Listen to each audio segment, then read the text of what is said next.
మహిళల ఐక్యత మహిళల ఐక్యత మహిళల ఐక్యత మహిళల ఐక్యత మహిళల ఐక్యత జై తెలంగాణ జై తెలంగాణ జై కేసీఆర్ జై కేసీఆర్ జై కవితక్క జై కవితక్క మహిళల ఐక్యత మహిళల ఐక్యత జై తెలంగాణ జై తెలంగాణ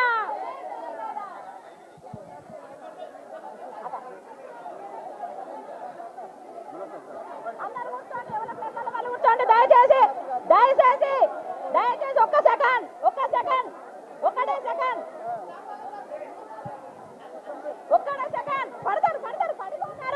పడిపోతారు ప్లీజ్ ప్లీజ్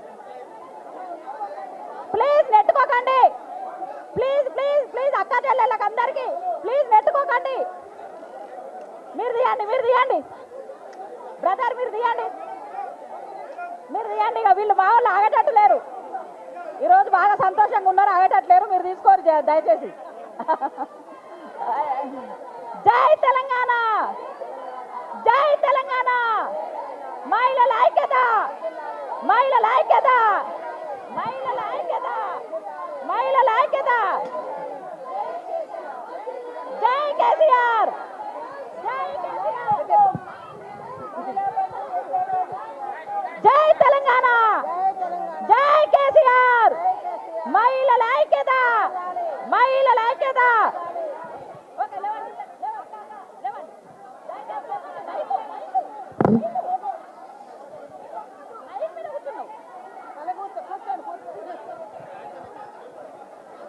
దయచేసి ఎవరి ప్లేస్లలో వాళ్ళు కూర్చోండి అందరు కూర్చోవాలి దయచేసి ఈ టేబుల్ తీయండి తమ్ముళ్ళు టేబుల్ తీయండి మీరు కూర్చోండి దయచేసి కూర్చోండి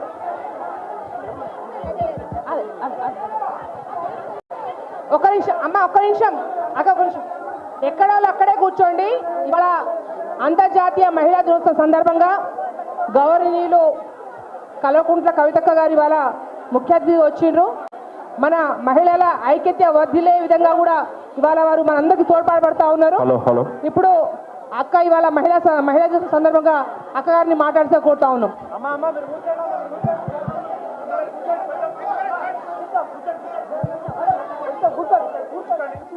అమ్మా కూర్చోండి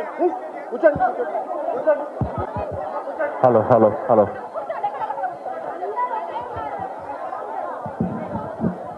జై తెలంగాణ జై తెలంగాణ కూసునోళ్ళంతా తెలంగాణ వాళ్ళ ఆంధ్రోళ్ళ కూసునోళ్ళంతా తెలంగాణ వాళ్ళేనా ఒకసారి చేయెత్తుతారు అందరూ జై తెలంగాణ జై తెలంగాణ జై కేసీఆర్ జై బీఆర్ఎస్ అందరికీ నమస్కారం ముందుగా ఇక్కడ హాజరైనటువంటి మన ఆడబిడ్డలందరికీ కూడా మహిళా దినోత్సవం సందర్భంగా శుభాకాంక్షలు తెలియజేసుకున్నాం very very very happy women's day to all of you జై తెలంగాణ జై తెలంగాణ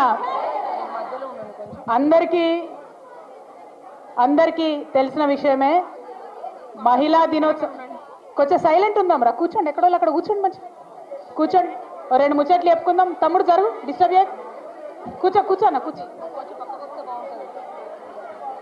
ఇవాళ మహిళా దినోత్సవం సందర్భంగా మనం ఒక రెండు విషయాలు మాట్లాడుకుందామా వద్దా మరి సైలెంట్ ఉంటారా లేదా ఉమ్మక్క జాగ్రత్త పక్క తీసుకోరా ఉమ్మక్కని ఇక్కడ తీసుకో ఉమ్మక్క ఇక్కడ రండి కూర్చోండి రా మిగతా వాళ్ళు స్టేజ్ మీద అట్లా కూర్చోండి చైర్స్ ఉంటే కూర్చోండి సుశీలమ్మ సెటిల్ అవ్వండి ఎక్కడ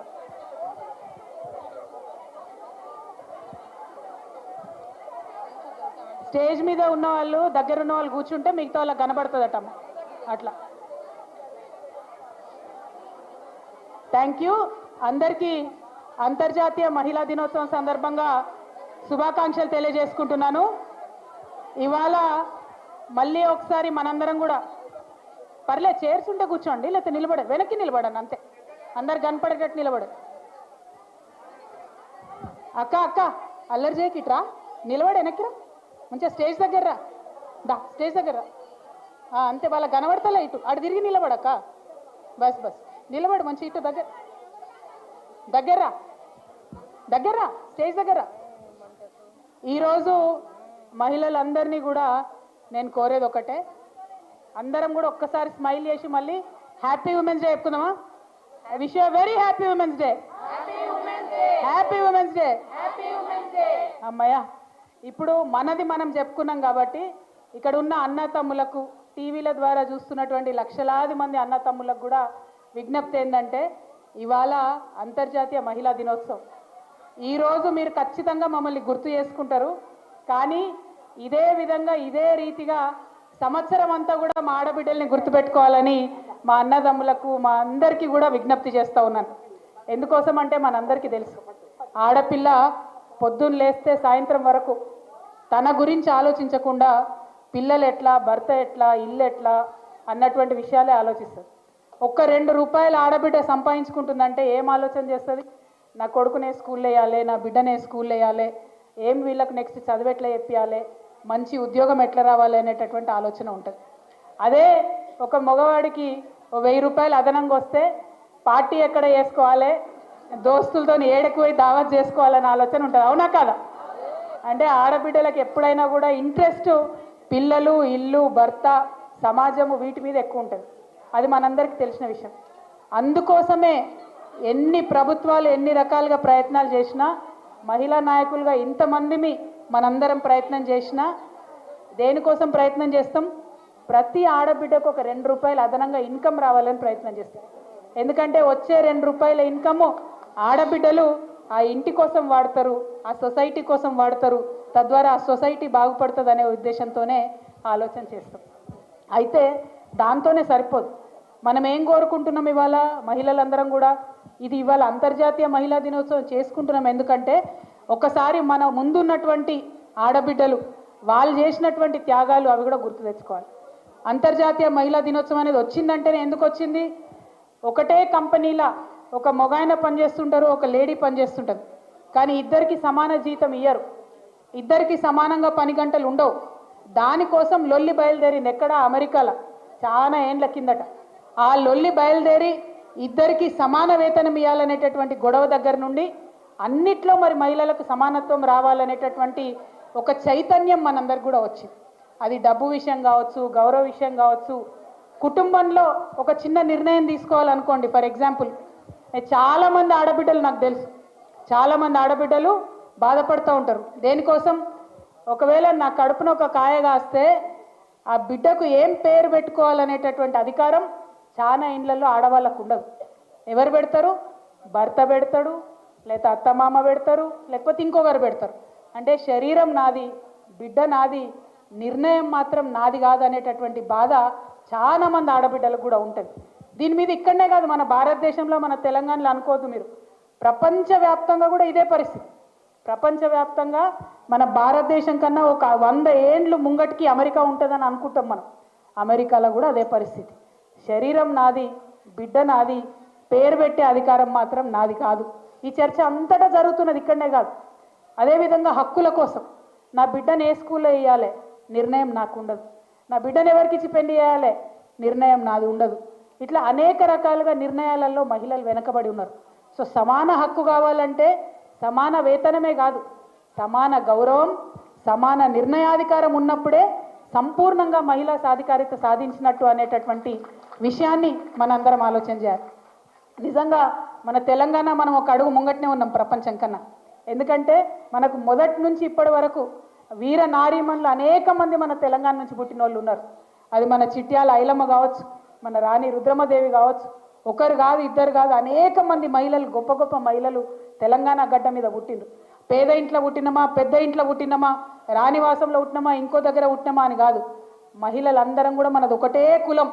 ఒక్కసారి గుండెల మీద చేసుకొని ఆలోచించాలి. ఏ కులంలో పుట్టిన ఆడబిడ్డ అయినా, గొప్ప ఇంట్లో పుట్టిన ఆడబిడ్డ అయినా, పేద ఇంట్లో పుట్టిన ఆడబిడ్డ అయినా ఆ ఇంట్లో ద్వితీయ శ్రేణి పౌరురాలుగా మాత్రమే ఉంటుంది. అవునా కాదు? అంతేనా?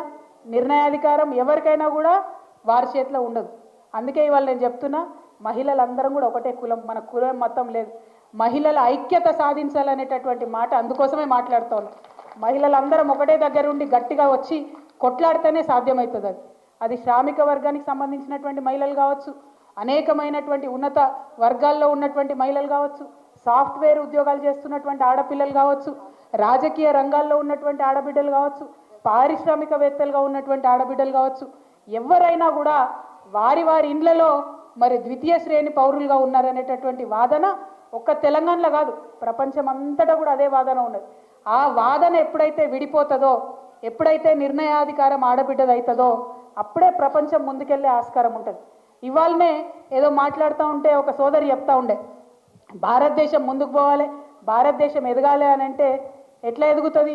ఇవాళ ప్రపంచవ్యాప్తంగా పనిచేసే వాళ్ళ సంఖ్య చూసుకుంటే, అమెరికాలో చూసుకుంటే దాదాపు 40% మంది ఆడపిల్లలు ఉద్యోగాలలో ఉన్నారు, 40% మంది ఆడవాళ్ళు రాజకీయాలలో ముంగట ఉన్నారు.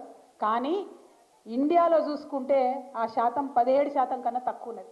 అంటే భారతదేశంలో కనుక 50% మంది మహిళలను మనం బయటకు తీసుకొస్తే 5 లక్షల కోట్ల పైచిలకు జీడిపికి మనం ఆదాయం ఇవ్వగలుగుతాం. కానీ ఎక్కడున్నాయి వసతులు? ఎక్కడున్నాయి? ఇలా పని చేస్తున్నటువంటి ఆడవాళ్ళు ఒకసారి ఆలోచించాలి. మనం కంపెనీకి పోతాం, పని చేస్తాం పొద్దున నుండి సాయంత్రం వరకు, ఒక బాత్రూమ్ ఉంటుందా? ఒక చేంజింగ్ రూమ్ ఉంటుందా? మనకు పీరియడ్స్ వస్తాయి, మార్చుకోవాలంటే అవకాశం ఉంటుందా? ఇలా పార్టీలలో తిరుగుతాం, రాజకీయాలలో తిరుగుతాం, ఏ ఒక్క నాయకుడన్నా మనల్ని అడుగుతాడా మీరు ఎట్లున్నారు, ఎక్కడ పోతున్నారు, తింటున్నారా, ఉంటున్నారా అని? అడగరు. అంటే ఈ సోయి ఎప్పుడైతే వస్తుందో అప్పుడే మనం ఎదుగుతాం. కేసీఆర్ గారు లాంటి నాయకులు ఉన్నటువంటి పార్టీలలో ఏం జరుగుతుందంటే పాలనలో ప్రతిదానికి మహిళను కూడా సెంట్రిక్గా చేసుకొని పరిపాలన చేసినాం మనం. అది ఏ పథకం అన్నది కాదు, అది అల్టిమేట్గా మహిళకు చెందాలి, మహిళ బాగుండాలని చేసినాం. కానీ ఆ సోయి ఎంతమంది నాయకులకు ఉంటుంది? ఆ సోయి ఎంతమంది లీడర్లకు ఉంటుంది? మీరు ఒక్కసారి ఆలోచన చేయాలి. ఇవాళ చిన్న పిల్లలు, స్కూల్ పిల్లలు ఉన్నారు, ఆడపిల్లలు ఉన్నారు. చాలా మంది మండల కేంద్రాలలో ఉన్న ఆడపిల్లలు డిగ్రీ కోసము జిల్లా కేంద్రానికి పోవాలంటే భయపడతారు. ఎందుకోసం భయపడతారు? టైంకు బస్సు దొరకదు. మనం పోయే టైంకు, కాలేజీ ఇచ్చే టైంకి బస్సు ఉంటుందా ఉండదో తెలియదు. బస్సు ఉంది పోదామంటే ఆడ లంచ్కి దొరుకుతుందా దొరకదు తెలియదు. బాత్రూమ్ ఉంటుందా ఉండదో తెలియదు. ఇవన్నీ చిన్న సమస్యలు అనిపిస్తాయి చెప్తే, కానీ అనుభవిస్తే తెలుస్తుంది ఆ బాధ ఎంత ఉంటుందో. ఆ బాధ అనుభవంలోకి మగవాళ్లకు రాదు కాబట్టే మన కోసం బాత్రూమ్లు కట్టరు, మన కోసం మనల్ని ఆలోచన చేయరు, మన కోసం ఏం విషయం కూడా మాట్లాడరు. ఇవాళ నేను మళ్ళీ మీ అందరికి చెప్తున్నా, అంతర్జాతీయ మహిళా దినోత్సవం వచ్చిందంటే ఏదో మనం కేక్ కట్ చేసుకున్నామా, ముచ్చట్లు పెట్టుకున్నామా, పోయినామా అన్నది కాదు. అది కూడా చేయాలి, సంబరాలు చేయాలి. ఎందుకంటే ఇవాళ భూగర్భ గనులలోకి దిగేటటువంటి ఆడబిడ్డల నుంచి అంతరిక్షంలో ఎగిరే ఆడబిడ్డల దాకా కూడా మనం ఎదిగినాం. కానీ అయినా అడుగడుగున అవాంతరాలే ఉన్నాయి. ఆ అవాంతరాలను ఎట్లా అధిగమించాలని ఆలోచన చేయాల్సినటువంటి బాధ్యత ఎవరి మీద ఉన్నది? ఇదిగో రాజకీయాలలో ఉన్న మనలాంటి వాళ్ళ మీద ఉన్నది. మనం రాజకీయంలో ఒక అడుగు ముందుకేసి వచ్చినాం. ఒకసారి మీరు అందరు ఇక్కడ ఉన్నటువంటి అక్క చెల్లెలు ఆలోచన చేసుకోవాలి. వచ్చే ముందు ఏమేమి చేసి వచ్చారు? కొడుకు టిఫిన్ డబ్బా పెట్టినామా లేదా, వంట చేసి పెట్టినామా లేదా, ఒకవేళ ఇక్కడ మీటింగ్లో లేట్ అయితే సాయంత్రం అన్నంకి అరేంజ్మెంట్ ఉందా లేదా, అన్నీ చూసుకొనే వచ్చినాం మనం. అవునా కాదా? అంటే ఆడవాళ్ళం మనం డబుల్ పని చేయాలి. ఒకటి కాదు, రెండు కాదు, డబుల్ పని చేయాల్సి ఉంటుంది. అంత డబుల్ పని చేస్తే కూడా మళ్ళీ ఎక్కడన్నా ఫెయిల్ అయినాం అనుకోండి, నేను చెప్తే కదనే మీ ఆడవాళ్ళకి సీట్లు ఇద్దంటే ఇద్దరు ఆయన తోడిపోయారు అంటారు. అవునా కదా? అదే సీట్లో ఒక మగ ఆయన 3 సార్లు ఓడిపోతే 4వ సారి టికెట్ ఇస్తారు, కానీ ఆడవాళ్ళు ఒక్కసారి ఓడిపోతే ఏ ఆడవాళ్ళకి ఇవ్వద్దా అంటారు. అంటే మన మీద అదొక ప్రెషర్, అదనపు బర్డెన్. అంటే నీకు ఏదైనా పని చెప్తే అది సక్సెస్ చేయాలని అదొక అదనపు బర్డెన్. ఎందుకు ఈ మాట చెప్తా ఉన్నా అంటే ఊకదంపుడు ఉపన్యాసాలు మస్తు ఇవ్వచ్చు, కానీ నిజమైనటువంటి ఆలోచన చేసుకొని తెలంగాణ బిడ్డలం మనం ముందడుగేసినాం కాబట్టే ఆనాడు ఉద్యమంలో సక్సెస్ అయినాం. తెలంగాణ వచ్చిన తర్వాత మరి అద్భుతంగా మన మహిళలు ప్రగతి సాధించాలంటే యోగిట్లా ఆలోచన చేసుకోవాలి. ఉట్టుగా ఉపన్యాసాలు, పాటలు, ఎగ్జైట్ అవ్వడు అది కాదు, అది జరుగుతూనే ఉంటుంది. టీవీ ఛానల్ వాళ్ళు ఉన్నారబ్బా, చాలా మంది నా దగ్గరికి వచ్చి మహిళా దినోత్సవం ఇంటర్వ్యూ ఇవ్వమని అడుగుతారు. నేను ఒక 10 ఏళ్ళ బంద్ పెట్టిన మహిళా దినోత్సవం ఇంటర్వ్యూలు ఇచ్చుడు. ఎందుకోసం తెలుసా? నేను ఒకటే చెప్పిన, మహిళా దినోత్సవం వచ్చి నన్ను అడగక ఇంటర్వ్యూ ఇవ్వమని. ఎవ్రీడే రా నా దగ్గరికి, ఎవ్రీడే వచ్చి నా ఒపీనియన్ అడుగు, ఈ విషయం మీద నీ ఒపీనియన్ ఏందని చెప్పి నేను చెప్తా. అంతేగాని మహిళా దినోత్సవం మీద వచ్చి నువ్వు మహిళల సాధికారిత మీద ఇంటర్వ్యూలు అంటే నేను 10 ఏళ్ళ బంద్ పెట్టిన ఇంటర్వ్యూలు ఇస్తలేను. ఎందుకంటే నేను బలంగా చెప్పిన, ఎవ్రీడే ప్రతి విషయం మీద నా ఒపీనియన్ అడుగు, మహిళగా నేను చెప్తాను. కానీ మహిళా దినోత్సవం అప్పుడే మేము గుర్తొస్తే దాని లాభం ఏమవుతుంది? దేవుళ్ళు, దేవతలు, మహిళలు అంటారు మనల్ని. అవును, దేవుళ్ళు అయితే ఏమవుతుంది? ఫోటో పెడతారు, పూజ చేస్తారు, దండేస్తారు, తర్వాత అవుట్. బయటకు పోయినాక గుర్తుంటారా? ఉండరు. అట్లా దేవుళ్ళు దేవతలు అంత గౌరవం మాకు అవసరం లేదు. మీతో సమానంగా మనుషులుగా మమ్మల్ని చూస్తే చాలని చెప్పి నేను ఈ సందర్భంగా మాట్లాడుతూ ఉన్నాను. ఎందుకోసము ఈ మాటలు చెప్తా ఉన్నా అంటే, మనము కేసీఆర్ గారి సైనికులం. ఏం చేసిరు కేసీఆర్ గారు? మనకు అవకాశం వస్తే, తెలంగాణ రాష్ట్రం వస్తే అనేకమైన కార్యక్రమాలు మహిళలకు చేసుకున్నాం. ఇలా నిజంగా మీరు ఆలోచించండి, ఒక పేద ఇంటి ఆడపిల్ల గర్భవతి అయితే ఎవరిస్తారమ్మా నెలకు 1000 రూపాయలు? అత్తిస్తాడా, మామిస్తాడా, భర్త ఇస్తాడా, 2 పండ్లు కొనుక్కోమని ఎవరైనా మేనమామ వచ్చి ఇస్తాడా? కేసీఆర్ గారు ఇచ్చిరమ్మా ఆలోచన చేసి. ఇవాళ ఆ పథకాన్ని కూడా తీసేసేంత కర్కోటకమైన ప్రభుత్వం తెలంగాణలో ఉన్నదంటే మరి మనం నాయకురాళ్ళ మహిళలు మాట్లాడాలన్నా వద్దా ఒకసారి ఆలోచించి. అంటే మన కోసంగా పక్కోళ్ళ కోసం మాట్లాడాలి. ఎప్పుడు మనం పవర్ఫుల్ అవుతాం తెలుసా? మా అక్క చెల్లెలందరూ ఒకసారి ఆలోచించుకోవాలి. మన కోసం మనం మాట్లాడుకుంటే సెల్ఫిష్ అవుతాం, స్వార్థపరులు అవుతాం. పక్కోని హక్కుల కోసం మాట్లాడితే నువ్వు పవర్ఫుల్ అవుతావు. అది ఒక మహిళ నాయకురాలుగా ఎదగాలన్నా, నాయకులుగా ఎదగాలన్నా ఆలోచించుకోవాల్సిన అంశం. ఇంకొక మాట అక్క, మా అక్క చెల్లెలకు కూడా నేను చెప్పాలి, టీవీల ద్వారా కూడా ప్రపంచం అంతా చూస్తుంది కాబట్టి చెప్పాలి. ఆడవాళ్ళైనా మగవాళ్ళైనా సక్సెస్కి షార్ట్ కట్ ఉండదు. ఎవరైనా కష్టపడాల్సిందే. ఆడవాళ్ళు ఇంకెక్కువ కష్టపడాలి. ఇగో ఇక్కడ ఉన్న మా అక్కలందరికీ తెలుసు, ఎమ్మెల్యేలుగా గెలిచిన వాళ్ళు ఉన్నారు, జెడ్పీ చైర్మన్లుగా చేసిన వాళ్ళు ఉన్నారు, మినిస్టర్లుగా చేసిన అక్కలు ఉన్నారు, ఎంపీలుగా చేసిన వాళ్ళు ఉన్నారు. మా అందరికీ కూడా తెలుసు ఎన్ని కష్టాలు ఉంటాయో. అయినా సరే కష్టపడదాం. ఎందుకంటే లక్షలాది మందిలో ఒక్కరిగా నిలవాలంటే ఎవరైనా కష్టపడాలి. నాకు ఆదర్శం ఇద్దరు అబ్బా ప్రపంచంలో. ఒకటి మార్గరెట్ థాచర్, ఆమె బ్రిటన్కి ప్రధానమంత్రి ఉండే. ఇంకొకటి కేసీఆర్ గారు. ఆ బ్రిటన్ ప్రధానమంత్రి ఉన్న ఆమె ఒక మాట చెప్తుంది. ఏమంటుంది తెలుసా? ఏదైనా ముచ్చట పెట్టేది ఉంటేనట పని మగవాళ్ళకి అప్పచెప్పాలన్నట. మీద మాట్లాడతారు, కానీ ఆ పని జరగాలంటే మాత్రం ఆడవాళ్ళకే చెప్పాలంట. ఎందుకంటే ఎంటబడి చేయించుకొని వస్తారు. ఆమె చాలా బలంగా పనిచేసిన నాయకురాలు. చాలా పెద్ద ఎత్తున ఆమెను వ్యతిరేకించినా కూడా గొప్పగా ప్రధానమంత్రిగా ఆమె బ్రిటన్ని ముందుకు తీసుకెళ్ళినటువంటి నాయకురాలు. ఒక చిన్న ఎగ్జాంపుల్ చెప్తా మా ఆడబిడ్డలకు అర్థం కావడానికి. అయితే ఆ మార్గరెట్ థాచర్ అనేట ఆమెకి పాపం గొంతు సన్నగా వస్తుంది అన్నట్టు, కీచు గొంతులాగా వస్తుంది. ఆమె గొంతు కీచు గొంతులాగా ఉందని చెప్పి ఆమెకు రాజకీయంగా అవకాశాలు ఇవ్వకపోతే ఆమె కష్టపడి ఆమె గొంతు మీద వర్క్ చేసి బలమైన గొంతుక బలమైన విషయం వినిపించాలని ఆ స్థాయి నుంచి పనిచేసి పైకి వచ్చిన నాయకురాలు. అంటే మనలో లోపాలు ఉంటాయి, మనలో ఖచ్చితంగా ప్రతి మనిషి అనక లోపాలు లేకుండా ఎందుకుంటాం. ఎంత పెద్ద నాయకుడైనా కడుపు తల్లిలకెళ్ళి నాయకుడుగా పుట్టాడుగా. కేసీఆర్ సార్ పుట్టినప్పుడు పసిబిడ్డగానే పుట్టిండు, కానీ ఇవాళ ఆయన ప్రతి ఒక్కరి గుండెలలో ఉన్నాడంటే ఆయన పడ్డ కష్టం. సక్సెస్కి షార్ట్ కట్ లేదు.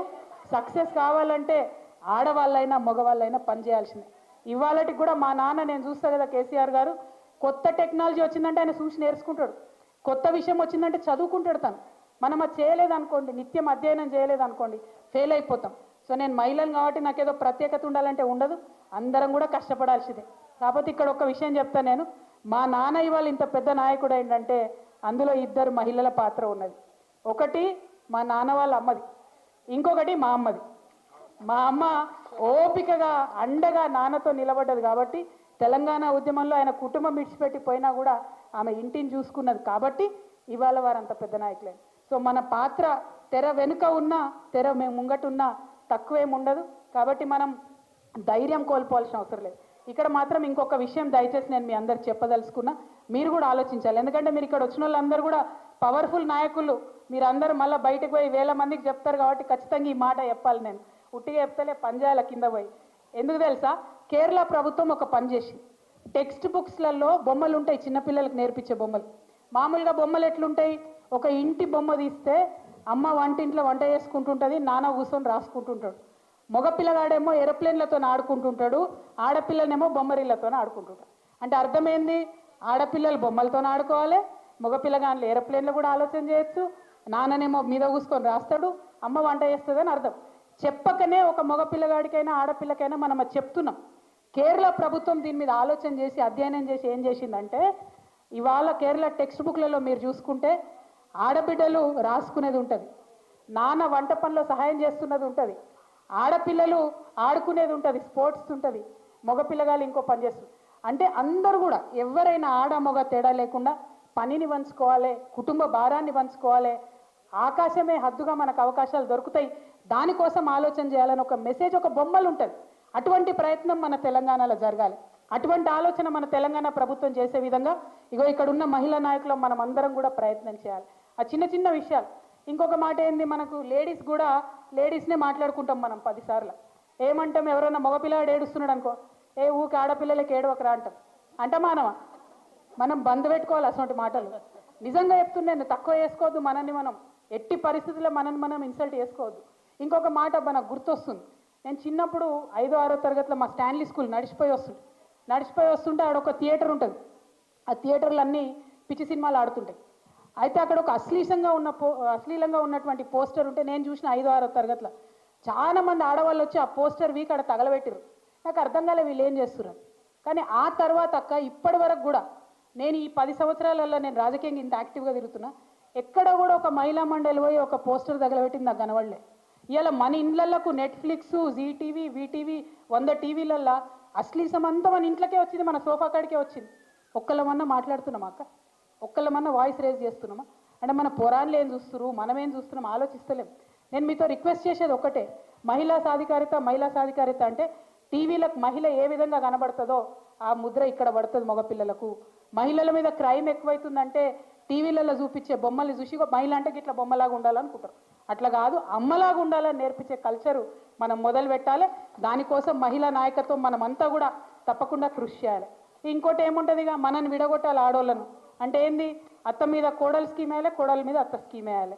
ఇవే సీరియల్ ఉంటాయి, కర్మగాలి మనం అవే సీరియల్ చూస్తుంటాం. అంతేనా కదా?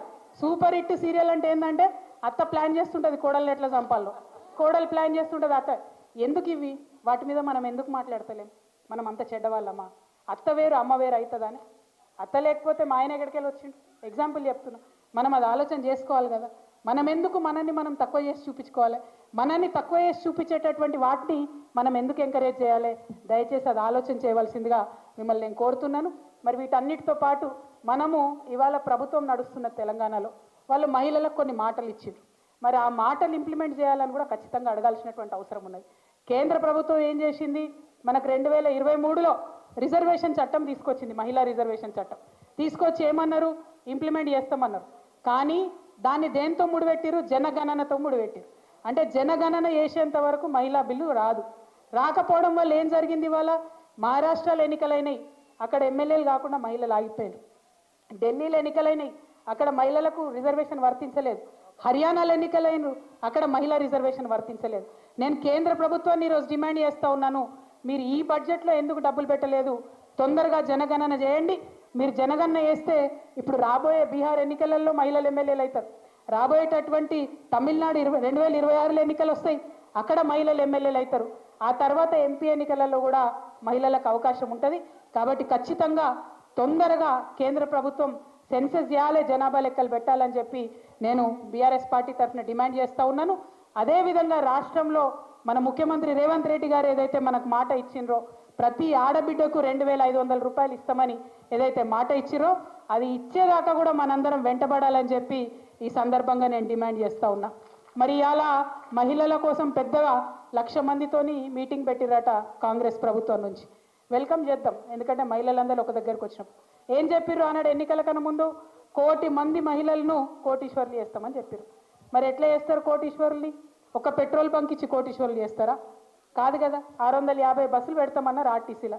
ఆర్టీసీయే బాగా నడుస్తలేదు. ఆర్టీసీకే 1800 కోట్లు ఇంకా ప్రభుత్వం డబ్బులు ఇవ్వలేదు. ఇలా మహిళలతోని బస్సులు పెట్టించారు. మరి వాళ్ళ కిరాయి టైంకి ఇస్తారా ఇయ్యరా? ఈ విషయం క్లారిటీ ఇవ్వాలి. 1. 2, ప్రైవేట్ వాళ్ళకి ఎట్లయితే కిరాయి ఇస్తున్నారో లేడీస్కి అట్లా ఇస్తున్నారా ఇవ్వట్లేదా ఒకటి చెప్పాలి. 3, ఆశా వర్కర్లు, అంగన్వాడీలు, ఏఎన్ఎంలు వీళ్ళందరూ పనులు చేస్తున్నారు. ఆనాడు కేసీఆర్ గారు ఏం చేశారు? వాళ్ళందరినీ ప్రగతి భవన్కు పిలిచి భోజనాలు పెట్టి మాట్లాడి 2 సార్లు జీతాలు పెంచినాం.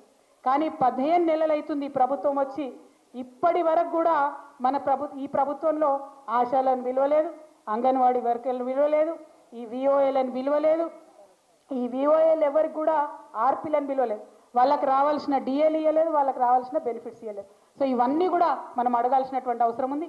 ఒక పక్క కేంద్ర రాష్ట్ర ప్రభుత్వాల మీద యుద్ధం చేస్తూ, ఇంకొక పక్క తెలంగాణ సంస్కృతి అయినటువంటి బతుకమ్మను, బోనాలను కాపాడుకుంటూ, అన్నిటికన్నా ఎక్కువ మన అస్తిత్వాన్ని కాపాడుకుంటూ, మన ఆడబిడ్డలకు, మన ఫ్యూచర్ జనరేషన్స్కి ధైర్యం ఇచ్చే విధంగా మనందరం కూడా ఉండాలని చెప్పి, ప్రతి ఆడబిడ్డకు గౌరవం దక్కాలి, ప్రతి ఆడబిడ్డకు ఆదాయం పెరగాలి, ప్రతి ఆడబిడ్డకు అవకాశాలు రావాలనేటటువంటి కోరికతోని, దానికోసం ఉద్యమించాలనేటటువంటి పిలుపుతోని మీ అందరికీ మళ్ళొకసారి అంతర్జాతీయ మహిళా దినోత్సవం సందర్భంగా శుభాకాంక్షలు తెలియజేస్తూ నేను సెలవు తీసుకుంటున్నాను.